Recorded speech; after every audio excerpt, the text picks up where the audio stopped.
ఈరోజు ఇక్కడి నుంచి నన్ను వెళ్ళనిచ్చేటట్టు లేదు. మధ్య మధ్యలో పిలుస్తూ ఉంది. ఒక 10 నిమిషాలు ఇక్కడే నించొని దీన్ని కంప్లీట్ చేద్దాంలే అనుకున్నాను. రన్నింగ్లో పడాలి కదా, 2 రోజులైంది కదా ఈ మిషన్ స్టార్ట్ చేసి నేను. అందుకని వీటికి నాకు చాలా దగ్గర సంబంధం అండి. ఒక విధంగా చెప్పాలంటే ఇది నా శరీరంలో ఒక భాగం.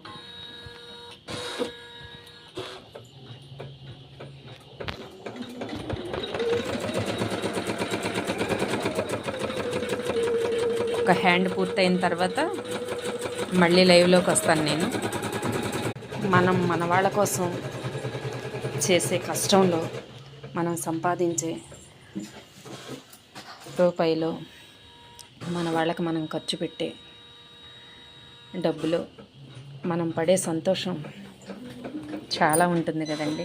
అది మాటల్లో వర్ణించలేం.